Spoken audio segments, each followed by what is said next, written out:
princípio, que eu chamei um princípio, que vem de todo um campo de discussão do modo como essa sociedade se constitui e daquilo que vem sendo chamado por muitos, né, de uma sociedade eurocêntrica, uma forma social eurocêntrica e colonial que se expande pelo mundo ao longo dos últimos 500 anos.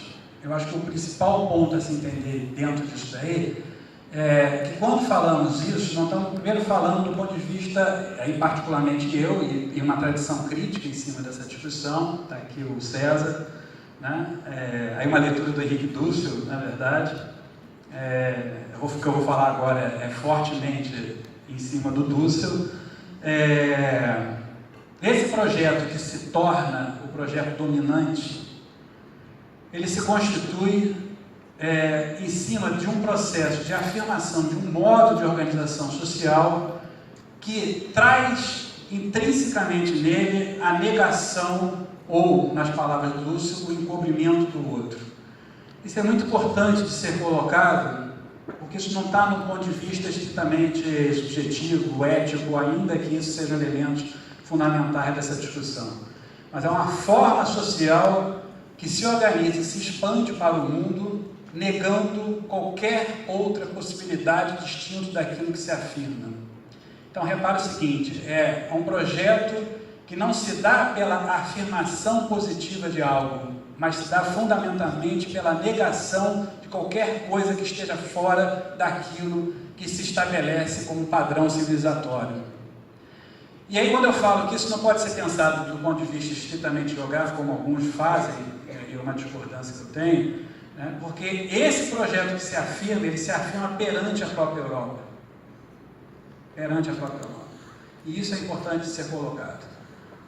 Esse padrão societário capitalista que se constitui, ele se constitui negando qualquer outra possibilidade no interior da própria Europa, quando ele sai da Europa. Aliás, existe hoje todo um campo do feminismo importante que vai falar o seguinte: esse padrão de acumulação só foi possível exatamente pela subordinação primeira da mulher na constituição dessa forma social. Lembrando que, aí tem um elemento histórico importante, não é só falando do ponto de vista econômico, é falando do ponto de vista histórico, no sentido de que várias outras formas de organização sociais na Europa foram sistematicamente destruídas para a afirmação deste modo. Se depois, se tiver tempo, eu posso explicar isso melhor. E formas de organização social baseadas numa outra relação com a mulher e com a natureza. Comunas europeias, no final do século XIV, foram dizimadas a ponto de 30 mil mulheres sendo assassinadas em extermínios de formas de organização que não aderiam a esse projeto societário que começava a se constituir naquele momento. Há relatos históricos disso. Bom, por que isso é importante de ser dito? Primeiro, porque é uma relação que se constitui pela negação e se constitui em cima de um elemento que é decisivo em cima de tudo que a colega colocou e do que eu vou falar em seguida. Estou falando aqui do ponto de vista mais teórico, daqui a pouco eu vou começar a trazer isso para o concreto. Olha, se você entende, e aí tem um elemento ontológico importante dessa discussão, se você entende que o ser humano se constitui pela sua atividade no mundo, e isso é absolutamente freudiano, se o ser humano é um ser que se cria e se produz como humano, portanto ele se humaniza em processos, uma forma social que se estabelece por meio do cercamento, da possibilidade de você criar livremente, é uma sociedade que nega o mais básico, ou seja, nega a vida, por isso nega o outro. Esse é um ponto decisivo do ponto de vista conceitual. Por que a sociedade que se expande nos últimos 500 anos nega o outro? Porque a sua relação constitutiva é a relação da negação da vida. Isso se expressa do ponto de vista econômico num dado que eu não sei se vocês têm acompanhado. A gente vai naturalizando esses absurdos, e aí a coisa se torna tão absurda e tão comum, que a norma passa a ser natural. Para quem é do ambientalismo lá de trás, né, como eu, Guerra e outros, assim, já mais antigos, a gente falava sempre o quê? Não é sustentável, não é viável uma sociedade que 80% que se produz, né, atende a 20% da população. Isso é anos 60, esse é o discurso dos anos 60. Hoje, os dados de hoje, né, dizem o seguinte: aproximadamente 8% da população concentra os ativos econômicos, 87% dos ativos econômicos no mundo. Isso é um padrão de acumulação absolutamente viável. Absolutamente viável. Um detalhe em cima disso, eu falei 8%, sendo que desses 8%, 0,7%, menos de 1% da população mundial concentra 47% de tudo que a humanidade produz do ponto de vista material, e nisso daí eu poderia inserir do ponto de vista imaterial também, de culturas, saberes que são apropriados, e quando não são apropriados pela lógica mercantil, da transformação da vida em mercadoria, é apagado, é invisibilizado e é destruído. Por quê? Porque não é compatível com essa própria lógica, ou seja, ela se expande negando aquilo que não pode ser engolido, que não pode ser transformado em mercadoria. Então, esse dado, gente, não é um dado qualquer, e nem é um dado fictício, né? Nem tem nada a ver com pós-verdade, né? É fato, né? Aliás, hoje saiu um relatório norte-americano de mudanças climáticas, e o Trump fez um incrível favor, simplesmente não acredita, assim. É de uma cara de pau impressionante, né? Relatório de 1.700 páginas, produzido pelos principais pesquisadores norte-americanos, né? Falando do processo que está acontecendo nos Estados Unidos. Ele simplesmente diz: não acredito, e ponto, e fica por isso mesmo, está tudo bem, né? Como se fosse uma questão de crença. Não acredito, o livro não existe, não acredito, não está ali, né? Como se fosse isso, né? Que tivesse em jogo. Impressionante uma coisa dessa. Isso cola. Mas cola por quê? Aí que eu vou agora começar a trazer para elementos mais concretos, porque não dá para ficar entrando aqui para a nossa discussão teórica. Bom, se você pegar, e quando eu falei assim, isso que parece que é muito novo e as pessoas estão surpresas, na verdade isso vem sendo anunciado que poderia ocorrer na América Latina, pelo menos desde os anos 60. Tem um conjunto de autores importantes, chamado Teóricos da Dependência, que desde o final dos anos 60 vem dizendo o seguinte: autores que foram proibidos aqui no Brasil, de passagem, a maior parte desses não foram publicados aqui, são autores brasileiros, de modo geral brasileiros, argentinos, chilenos, mexicanos, que foram proibidos aqui, né, e que tiveram diálogo direto com Paulo Freire, nessa passagem, e que esperaram toda uma geração que vem em seguida, como o próprio Dussel, Giovanni Arrighi, Manuel Wallenstein, Samir Amin, enfim, todos os teóricos do sistema mundo, que vai dizer o seguinte, isso lá nos anos 60 e nos anos 70, né? Leiam, vale a pena. Eles vão dizer o seguinte: o padrão de crise de acumulação, principalmente com o processo de financiarização da economia, pode gerar na América Latina, olha o que eles estão anunciando lá atrás, pode gerar, e não foi por nenhuma descoberta oracular, não, foi em cima da análise, que poderia ser também, diga-se de passagem, que também está anunciando isso há muito tempo. Esse padrão de crise e de padrão de acumulação vai gerar um processo, pode gerar um processo, que tem dois vetores fundamentais. Uma crise profunda e uma necessidade de reorganização das estruturas de Estado na América Latina. Guardem isso que eu estou falando. E quando eu estou falando de estrutura de Estado, eu não estou falando de governo. O governo é um pedaço dessa história, né? Um governo que assume é um pedacinho da estrutura de Estado, tá? Depois a gente pode conversar sobre isso. Vai gerar uma necessidade profunda de aquilo que é chamado de refuncionalização do Estado, e vai gerar, no caso particular da América Latina, pela forma subordinada como a América Latina se insere na economia mundo, e esse aspecto é fundamental, porque tem a ver com aquele princípio que eu falei, vai gerar uma reprimarização violenta que vai desembocar nisso que é chamado de neoextrativismo, né? Ou seja, o que é isso, muito resumidamente? Isso que se apresenta, esse cenário que se apresenta, ele ganha dois aspectos que são muito comentados do ponto de vista teórico nos últimos anos. É o tal do neodesenvolvimentismo e o neoextrativismo. Assim, muito sinteticamente, o neodesenvolvimentismo vem na esteira de um pensamento liberal que prega que você, para desenvolver, você precisa crescer economicamente, ainda que com custos altíssimos do ponto de vista ambiental, para propiciar condições dignas de vida para as pessoas e aproximar esses países que estão numa condição de atraso a uma condição de desenvolvimento. Ou seja, é uma leitura linear, uma leitura de que existe um modelo, volta de novo para a ideia de um modelo, que é o correto, e que todos nós devemos caminhar para isso de alguma forma, ainda que com os custos sociais e ambientais enormes. Tá? Essa é a premissa do desenvolvimento, e não por acaso muita coisa que ficou se pensando do ponto de vista de melhoria de qualidade de vida é associada a uma ideia de consumo, como se consumir fosse sinônimo de viver bem. É impressionante como isso é muito ideológico, fortemente ideológico. Isso está no patamar da discussão política, da condução política na América Latina. E o neoextrativismo é isso, ou seja, quando você tem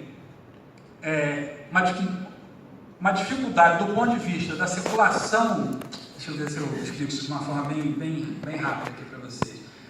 Assim, quando a gente fala financiarização da economia, significa basicamente o seguinte: os bancos, fundos, passam a ter uma centralidade do ponto de vista do processo econômico. E passa a ter, em que aspecto eu quero chamar a atenção aqui? O dinheiro não é a priori capital. Esse é um ponto importante, porque as pessoas misturam esse tipo de coisa.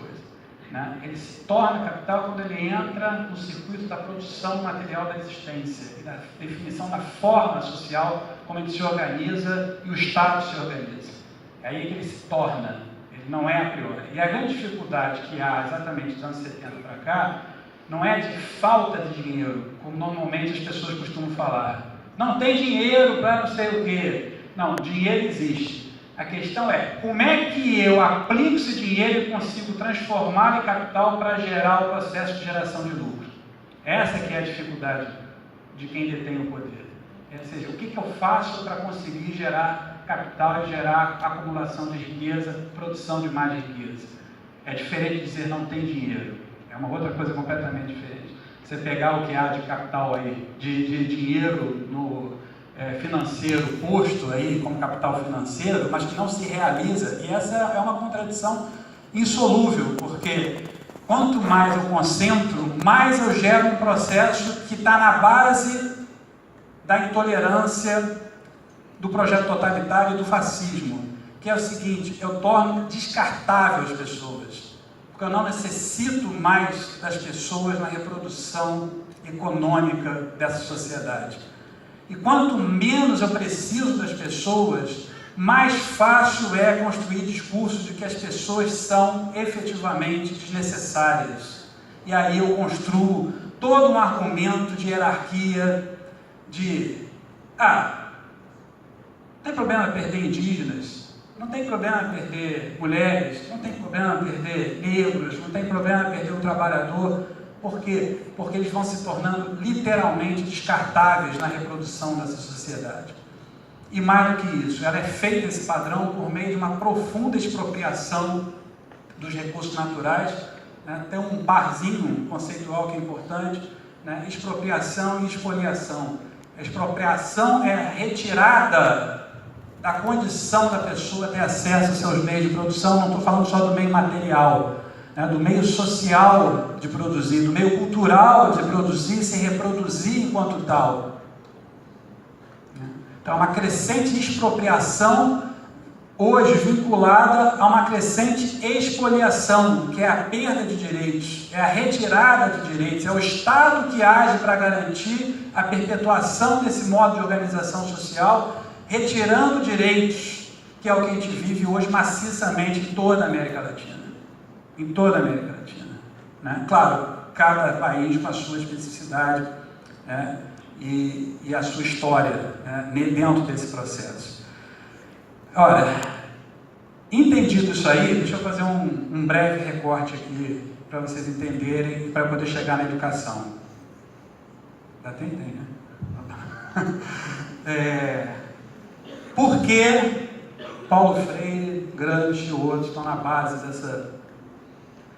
dessa discussão do ponto de vista ideológico, do ponto de vista da educação, né? Dentro da educação, para além disso que eu falei aqui. Bom, primeira coisa que eu acho que é importante dizer, estamos no meio aqui universitário, né? E tem uma coisa que tem que puxar a orelha assim, é preciso ler e preciso ler clássicos para entender onde a gente está. Essa coisa de que ficou no passado, né? Isso é também de uma reprodução, de uma linearidade da história que não cabe. E muito do que vocês escutam por aí, que parece absurdo para vocês, né? Não vem de qualquer formulação teórica, não. Vem fundamentalmente da escola austríaca, e não é à toa que você já vira assim, mais Mises, menos Marx. Né? Não sei se alguém já teve a curiosidade de tentar saber quem foi Mises, quem foi Hayek, quem foi Popper, muitos conhecem por causa da filosofia da ciência, mas fazia parte do mesmo grupinho.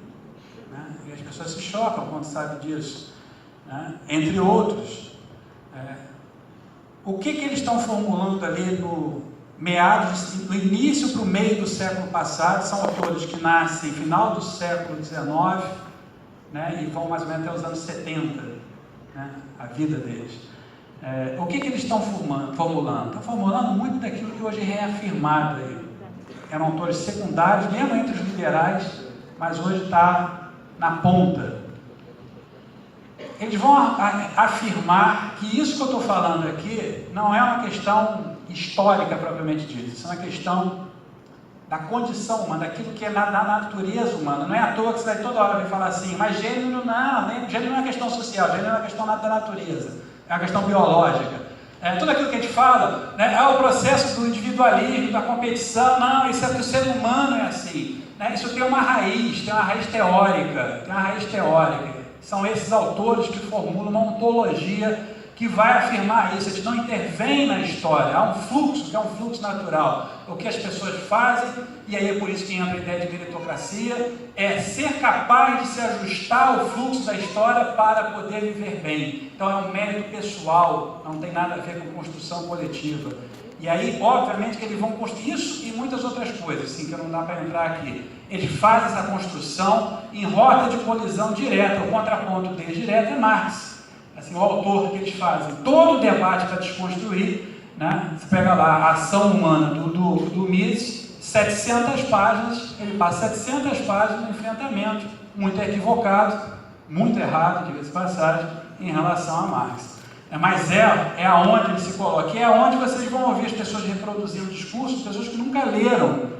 Aliás, nunca leram nenhum dos dois, diga-se de passagem, porque hoje em dia eu duvido que essas pessoas que estão falando por aí leiam um livro de 700 páginas, não lê. Né? Alguns leem, Olavo de Carvalho, né? Paulo Guedes, esses leram. Né? Mas o resto não leu, mas reproduz tem papagaio, o que eles dois estão falando, e vão dizendo, né? Sem nunca ter parado para ler de fato. Nem esses autores que são sérios, homens sérios. Né? Não tem nada a ver com o que, a forma como se apropriou da construção dele. E por que Gramsci, na verdade? Tem que lembrar o seguinte, Gramsci está na interpelação direta com Mussolini. Gramsci foi preso por Mussolini, porque fez enfrentamento a Mussolini no Congresso, né? Levantou, né? E demoliu o que Mussolini estava falando, e obviamente ele foi preso, passou o resto da vida preso. Mas como Mussolini não era um cara tão mau assim, no finalzinho da vida, quando ele já estava completamente aniquilado, né, prestes a morrer, ele foi solto para morrer em liberdade. Né? Lembrando que as obras do cárcere é literal, não é uma ficção. Né? É obras do cárcere porque ele estava preso. Ele escreveu preso. Né? E assim foi a sua vida, preso. Um preso político. E, obviamente, toda a interpelação que ele estava fazendo ali era uma interpelação ao crescimento do fascismo naquele momento.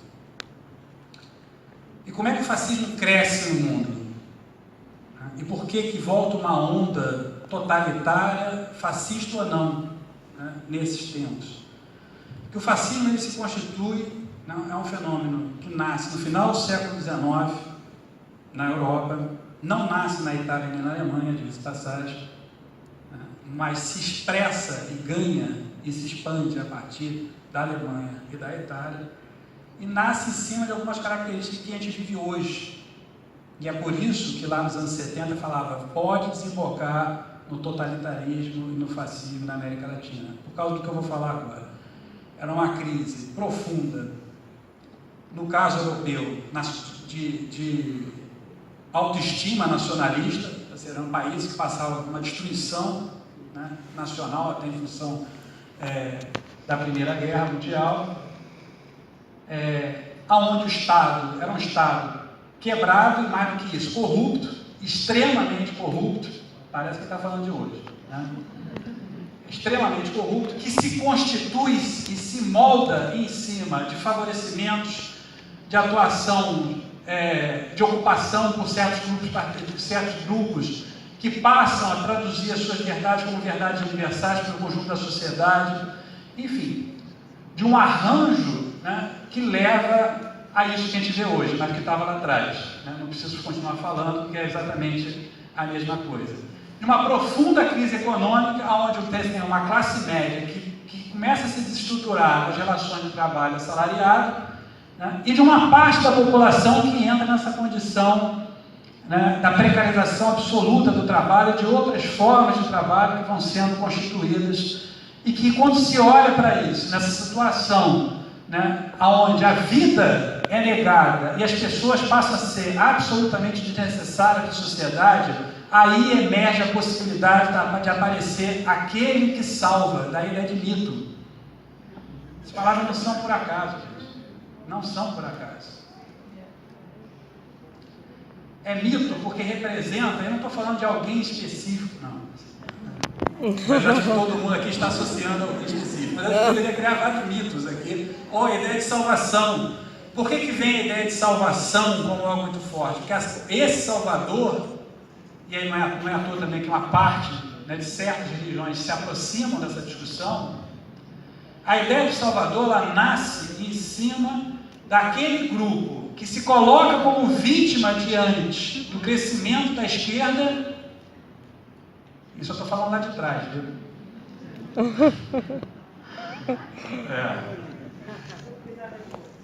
Não, impressionante, eu estou falando lá de trás. Não é à toa que todos os marxistas alemães e italianos foram massacrados naquela época, porque tem gente que ainda fala que é de esquerda, não sei como, né? Aliás, lembrando que o Rosa Luxemburgo foi trucidada pelos paramilitares alemães, exatamente que eram os paramilitares, os Freikorps, que era o embrião do nazismo na Alemanha, né? Uma história, aliás, dramática de como ela foi assassinada. Mas, enfim, voltando para cá.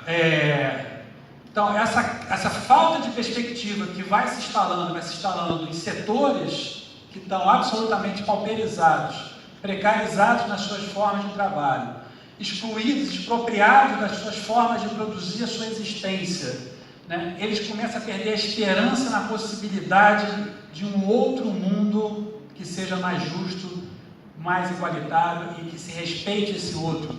E aí a solução passa a ser o quê? Aquele que encarna o enfrentamento desse monstro que é criado. E a esquerda, então, ela é vista como esse monstro.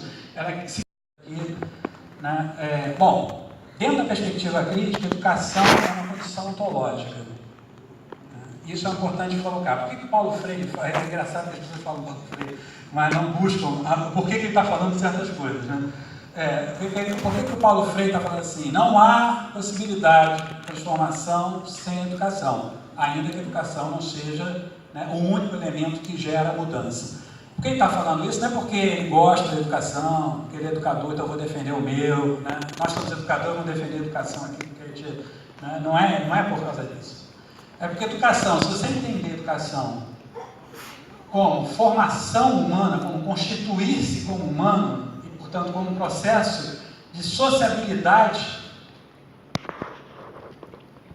isso é importante, né? A educação, ela define o tipo de pessoa que se quer para determinada sociedade. A educação é aquilo que constitui a pessoa, né, para esta sociedade. Então, quem somos nós nessa sociedade? Como estamos nos constituindo como pessoas nessa sociedade? E é por isso, e aí, enfim, se você pegar ao longo da história, você vai ver claramente assim, as finalidades das disputas em torno da educação.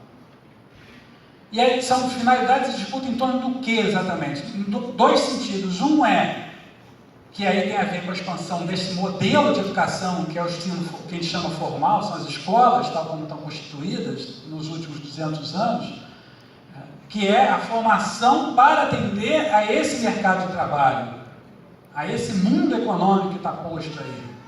E esse é o interesse fundamental das forças que estão ocupando a América Latina e particularmente o Brasil.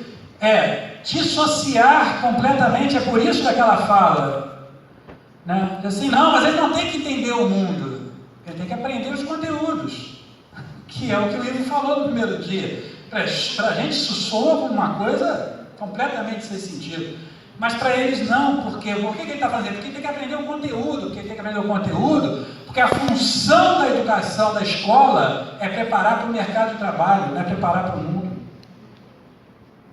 Então tem um projeto de educação aí, que é compatível com esse projeto de sociedade que eu estou falando. Então é por isso que não cabe na escola, no Brasil, né, você trazer o indígena, você trazer a cultura indígena, a forma de aprender indígena, porque é por isso que a cultura e a história africana é apagada e é inaceitável. É inaceitável qualquer pessoa que tenta trazer a história da África, nem religiosidade africana, mas a história da África hoje é acusada. Está sendo processada. Conheço vários professores no Brasil inteiro processados que foram falar da importância da África na construção do próprio Brasil, sem entrar em aspectos religiosos. Você vê o grau de intolerância que a gente está vivendo hoje, de desrespeito ao outro. Mas é claro, porque essa escola não pode trazer isso, porque eu quero instrumentalizar as pessoas para esse mercado de trabalho. E mais do que isso, eu preciso de um determinado tipo de formação, e aí que você vê os apagamentos hoje, o esvaziamento que vai ser para frente, pode esperar, do ensino superior, né, e o fortalecimento do técnico. Por quê? Porque para uma economia baseada no neoextrativismo, no extrativismo mineral, né, não precisa de alta qualificação acadêmica. Porque repara o seguinte, né, o Brasil viveu um processo de desindustrialização, que isso é próprio do processo da reprimarização da economia. A reprimariza não só porque ela faz a extração mineral, agronegócio, commodities, etc. Ela perde a sua capacidade industrial. O Brasil vem numa decrescente da sua condição industrial e, portanto, se ela vem numa decrescente da condição industrial, a formação de alto nível ela passa a ser pouco necessária. Então, que educação pode atender esse projeto? É uma qualificação aligerada, uma educação instrumentalizadora, baseada na preparação dessa pessoa para atender a esse mercado que aí está posto. Né? Posto como algo natural. Né? É porque isso tem que ser assim. Né? E as pessoas precisam se ajustar a isso. E aí é que entra uma lógica meritocrática. Né? É por isso que está na base do próximo ministro. Né? Se você ler os documentos, está lá claramente isso. Uma educação só é eficiente se ela for meritocrática. Isso é um slogan. Isso é um slogan, está posto, exatamente assim como eu falei. Se tiver dúvida, pode procurar que vocês vão achar. Achar que estou inventando aqui, estou tentando doutrinar vocês, né? Pode procurar que vocês vão achar. Tá? Bom, e tem um outro sentido, que é esse, a produção humana, de que sujeito se quer, que pessoa se quer para esse mundo. Então, obviamente, daí que vem a parte moral, moralista do projeto em curso na América Latina, é quando eu digo assim, isso você não pode tocar, isso você não pode falar, esse assunto aqui não, esse assunto é proibido, não, esse assunto aqui é da família, né? Esse assunto aqui não cabe à escola. O que você está fazendo? A seleção de conteúdos é a seleção para dizer assim, o que eu quero quando eu formo a Lúcia, o César? É isso. Então, quando você começa a disputar BNCC, né, e aí tem um detalhe importante. repare o seguinte, o Fernando Pena falou rapidamente assim, o Escola Sem Partido, né, não é um projeto solto, ele se insere num movimento dentro da educação. Que movimento é esse? É um movimento que começa nos anos 80, muito sutilmente, um processo de transformação da educação em serviço. Não por acaso, alguns documentos começam a falar da educação não mais como um direito universal, mas como serviço. E quando eu coloco na condição de serviço, né, você é o consumidor do serviço, então eu posso transformar a educação em mercadoria. A educação pode ser reduzida à condição de mercadoria. Ora, se isso você vê claramente no conjunto das políticas de educação na América Latina, com a chegada de vários entes privados, aparelhos ideológicos do Estado, no sentido gramsciano, para desespero de alguns, né? Ou partidos, mesmo que é o caso de alguns, partidos no sentido de formulação e construção de hegemonia, que passam a definir os rumos das políticas públicas, que passam a dar a direção das políticas públicas, não necessariamente em acordo com um projeto de escola sem partido. Isso é importante ser colocado, porque você tem liberais liberais, liberais raiz, né? Não Nutella, né? Essa galera de sociedade e de pessoa, do que você quer com essa pessoa que vai sair formada depois de um tempo dentro da escola. E a educação ambiental dentro disso aí? Eu vou tentar acelerar aqui para a gente poder conversar um pouquinho. Bom, a educação ambiental, né, se vocês forem reparando, ela foi desaparecendo na estrutura do Estado, né, também não por acaso, que tem a ver com esse movimento. Né, e do ponto de vista das políticas de educação, ela foi eliminada. A última versão da BNCC, das Bases Nacionais Curriculares, a educação ambiental só aparece uma vez, na introdução, como menção à lei da Política Nacional de Educação Ambiental. Desapareceu por completo no documento, por completo. Não há nenhuma outra menção à questão ambiental, muito menos à educação ambiental, ao longo de toda a base curricular que está sendo proposta aí. Então, ela não foi proibida como gênero, mas foi proibida. Né? Não foi proibida no sentido, proibido, você não pode, senão eu vou, mas assim, você não fala. Né? Não fala e ponto. E a palavra, é curioso o seguinte, que a palavra sustentabilidade, ela aparece algumas vezes, agora eu esqueci o total, mas não chega nem a 10, 15 vezes. E aparece sempre numa lógica instrumental. Não é a sustentabilidade, por exemplo, assim, uma vez que aparece, que me chama muita atenção, é em arte. Aí eu falei, pô, legal, né? Sustentabilidade, aí eu vou lá. Aí eu fui ler, né? Vou analisar lá o discurso. E aí aparece o quê? Aí para mim, não me espanto, porque podia ser muito diferente, né? Mas assim, minha decepção também não podia, mas enfim, meu desgosto, minha frustração, né? Aparece o quê? Professor de arte, quando estiver trabalhando os vários materiais, tomar cuidado com a economia de materiais, com o tipo de material que vai usar. Eu falei, pô, tão de sacanagem, desculpa o termo, né? Mas é uma redução absurda. Né? Uma redução absurda porque a arte é um elemento fundamental para você repensar a sua relação com o mundo. O que é a relação sociedade-natureza mediado pela arte? Um aspecto absolutamente decisivo. As expressões todas que a gente está vendo aqui no evento, expressões de arte no sentido lato da palavra. Né? E aí você apaga isso, apaga esse potencial da arte como um elemento, né, para você se recolocar na relação com o mundo de uma outra forma e reduz isso, tome cuidado com o material que você use. Quando for pintar, né, ver qual é a tinta que você compra, quando for usar papel. Óbvio, eu estou menosprezando isso como um aspecto que você tem que estar atento. Mas olha o grau de